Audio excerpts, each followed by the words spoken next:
এছাৰৰ গইনালৈ এই বিজেপি চৰকাৰখনে একেবাৰে সাংঘাতিক ধৰণে এটা বাতাবৰণ সৃষ্টি কৰিব বিচাৰিছে যাৰ জৰিয়তে এই খিলঞ্জীয়া আপোনালোকে দেখিবলৈ পাইছে আজি ইয়াতে খিলঞ্জীয়া লোকসকল ইয়াত একত্ৰিত হৈছে। আমি অসম জাতীয় যুৱ ছাত্ৰ পৰিষদৰ কেন্দ্ৰীয় সমিতিৰ আহ্বান মৰ্মে আজি মৰিগাঁও জিলা সমিতিয়ে আজি এই ধৰ্ণা কাৰ্য ৰূপায়ণ কৰিবলৈ বিচাৰিছোঁ। আৰু ইয়াতে আমাৰ অতি স্পষ্ট কথা যে এছাৰৰ জৰিয়তে কোনো কাৰণতে এজনো খিলঞ্জীয়া মানুহৰ যে ভোট কটন হ'ব নোৱাৰিব। আৰু এই যিসকল ভুৱা অভিযোগকাৰী সেই ভুৱা অভিযোগকাৰীসকলৰ নাম ৰাজহুৱা কৰিব লাগে আৰু শীঘ্ৰে সেই ভুৱা অভিযোগকাৰীসকলক কঠোৰ শাস্তি প্ৰদান কৰিব লাগে। চৰকাৰে খিলঞ্জীয়াৰ ওপৰত যি হাৰাশাস্তি কৰিছে তাৰ কাৰণে আমি আজি এই প্ৰতিবাদী কাৰ্যসূচীৰ জৰিয়তে অসম চৰকাৰলৈ তীব্ৰ গৰিহণা দিছোঁ, প্ৰতিবাদ কৰিছোঁ যে চৰকাৰে তেওঁলোকৰ সিদ্ধান্তবোৰ সলনি কৰিব লাগে। মানে খিলঞ্জীয়া নামত মানে হাৰাশাস্তি কৰি এছাৰৰ নামত যিটো মানে খিলঞ্জীয়া ভূমিপুত্ৰৰ ওপৰত হাৰাশাস্তি কৰিছে এইটো কোনো কালেই আমি সহ্য নকৰোঁ। আজি এইটো আমি এটা প্ৰতিবাদৰ মানে আৰম্ভণি কৰিছোঁ। ইয়াৰ পাছত কিন্তু যদি চৰকাৰে আমাৰ কোনো মানে জাতিৰ জনগোষ্ঠী খিলঞ্জীয়া ভূমিপুত্ৰসকলৰ কথা নুশুনে তেতিয়াহ'লে ইয়াতকৈ কিন্তু আমি তীব্ৰ গণতান্ত্ৰিক আন্দোলনৰ জৰিয়তে আমি কিন্তু চৰকাৰক আমি সকিয়নি প্ৰদান কৰিম। ভোটাধিকাৰ পুনৰীক্ষণৰ নামত মানুহৰ মাজত ভয় আৰু আতংক বিয়পাই দিয়া হৈছে। ভয় আৰু আতংক বিয়পাই তেওঁলোকৰ মানে ইয়াত অন্তৰ্নিহিত মানে বেয়া কিছু কাৰ্যকলাপ উদ্দেশ্যটো বহিঃপ্ৰকাশ ঘটিছে। ভোট চুৰ কৰা যি অভিযোগ সেইটো বাস্তৱ প্ৰতিপন্ন হ'বলৈ গৈ আছে। কাৰণ আমি লক্ষ্য কৰিছোঁ হাজাৰ হাজাৰ বছৰ ধৰি যিসকল খিলঞ্জীয়া লোক গৰীয়া জনগোষ্ঠীৰ লোক তেওঁলোকক কিন্তু এনেদৰে নটিচ জাৰি কৰি আপুনি প্ৰকৃততে খিলঞ্জীয়া হয়নে নহয়, আপোনাৰ ভোটাধিকাৰ প্ৰকৃততে হয়নে নহয়, আপুনি ভাৰতীয় নাগৰিক, এনেকুৱা ধৰণৰ ভয় আতংকৰ শংকাৰ বিয়পাই দিয়া হৈছে। আৰু আমি লক্ষ্য কৰিছোঁ অতি শেহতীয়াকৈ আমাৰ অসম জাতীয়তাবাদী যুৱ ছাত্ৰ পৰিষদৰ সভাপতিগৰাকী বা DUI সাংবাদিক বন্ধু আপোনাৰ ওপৰতো এনেদৰে নটিচ দিয়া হৈছে। ইয়াৰ জৰিয়তে কি সূচাব বিচাৰিছে? ভয় শংকাৰ আতংক এই বিয়পাই দিব বিচৰা হৈছে। আৰু এইখন চৰকাৰে কি কৰিব বিচাৰিছে? ধৰ্মৰ নামত বিভাজন কৰি ভাগ কৰি তেওঁলোকে ৰাজনীতি কৰিবৰ কাৰণে প্ৰয়াস কৰি আহিছে পূৰ্বৰে পৰা বৰ্তমানো। মই মৰিগাঁও ডিষ্ট্ৰিক্টৰ সমূহ জনসাধাৰণৰ খিলঞ্জীয়া অসমীয়া মুছলমানসকলৰ ওপৰত যি হাৰাশাস্তি আহিছে এছাৰৰ যোগেদি তাক মই মোৰ আন্তৰিকতাৰে মই এইটো সমৰ্থন কৰা নাই। আমাৰ গাঁওখনত এই মৰিগাঁও টাউন নগৰৰ মাজমজিয়াৰ এখন মুছলিম অধ্যুষিত খিলঞ্জীয়া অসমীয়া মুছলমান গাঁও। এই মুছলমান গাঁৱৰ লোকসকলে অতীজৰ পৰা যুগ ধৰি গণতান্ত্ৰিক অধিকাৰ ভোটাধিকাৰ সাব্যস্ত কৰি আহিছে। আজি হঠাৎ যদি আমি ভোটাধিকাৰৰ পৰা বঞ্চিত হৈ যাওঁ তে আমাৰ ইজ্জত মান সন্মান ক'ত থাকিব?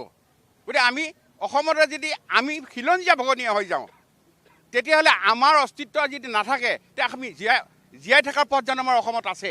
আমাৰ অসম জাতীয়তাবাদী যুৱ ছাত্ৰ পৰিষদৰ মৰিগাঁও জিলা সমিতিৰ সন্মানীয় সভাপতি মিৰ্জাইফ আলম ডাঙৰীয়া এগৰাকী খিলঞ্জীয়া গৰীয়া সম্প্ৰদায়ৰ মানুহ। তেওঁক এনেধৰণে নটিচ যি পঠাইছে তাত আমি অসম জাতীয়তাবাদী যুৱ ছাত্ৰ পৰিষদে তীব্ৰ ধিক্কাৰ দিছোঁ, তীব্ৰ গৰিহণা দিছোঁ। আৰু এনে কাম কৰা যিগৰাকী ব্যক্তিয়ে মিৰ্জাইফ আলম ডাঙৰীয়াই নহয় সমগ্ৰ আমাৰ যিখিনি খিলঞ্জীয়া মুছলমান লোক আছে তেওঁলোকৰ ওপৰত যোনে এই এছাৰত যে নটিচ পাবলগীয়া হ'ল, যিসকল ব্যক্তিৰ কাৰণে পাব লগা হৈছে সেইসকল ব্যক্তিক জিলা প্ৰশাসনে আমাৰ আগত উলিয়াই দিবই লাগিব চিধা কথা। কাৰণ কিহৰ ভিত্তিত তেওঁলোকে মাৰিছে তেওঁলোকৰ ওপৰত আমি জানিব লাগিব তেওঁলোকক কিহৰ ভিত্তিত মাৰিছে। আৰু অসম চৰকাৰে যে এইবিলাক যে ভেলকিবাজি যে কৰি আছে এই ভেলকিবাজিবিলাক অসম চৰকাৰে প্ৰথমতে বন্ধ কৰিব লাগে, প্ৰথম চিধা কথা। কাৰণ কাৰ জৰিয়তে বিদেশী স্বদেশী হৈছে আৰু এছাৰৰ জৰিয়তে স্বদেশীক বিদেশী কৰিবলৈ যি কাৰ্য অসম চৰকাৰে লৈছে ইয়াক আমি তীব্ৰ ধিক্কাৰ দিছোঁ অসম জাতীয়তাবাদী যুৱ ছাত্ৰ পৰিষদ মৰিগাঁও জিলা সমিতিয়ে। সমগ্ৰ অসমতে যি এছাৰ প্ৰক্ৰিয়া আৰম্ভ হৈছে তাত আমি সদৌ অসম গৰীয়ামৰীয়া দেখি জাতীয় পৰিষদৰ পৰা সমৰ্থন আগবঢ়াইছোঁ। এখন ক্ষুদ্ৰ ভোটাৰ তালিকা আমিও বিচাৰিছোঁ, কিন্তু এখন ক্ষুদ্ৰ ভোটাৰ তালিকা প্ৰস্তুত কৰিবলৈ যাওঁতে আমাৰ খিলঞ্জীয়া যিসকল লোকক হাৰাশাস্তি কৰা হৈছে, যিসকল লোকক অপমানিত কৰা হৈছে এই কাৰ্যক আমি ধিক্কাৰ জনাইছোঁ, গৰিহণা দিছোঁ। আৰু এই কাৰ্য যাতে পুনৰাবৃত্তি নহয় তাৰ কাৰণে আমি চৰকাৰক সকিয়নি জনাইছোঁ। যিজন মুখ্যমন্ত্ৰীয়ে জাতি মাটি ভেটিৰ কথা কৈ আছিল সেইজন মুখ্যমন্ত্ৰীয়ে অসমৰ এই বৃহত্তৰ জাতি জনগোষ্ঠীৰ এটা ঠাল বৃহৎ ডাঙৰ ঠাল এটা অসমীয়া খিলঞ্জীয়া মুছলমানৰ ওপৰত যি এছআইৰ জৰিয়তে যেনেধৰণৰ মানসিক অত্যাচাৰ চলাইছে তাত মই তীব্ৰভাৱে এইকাৰণে ধিক্কাৰ দিছোঁ।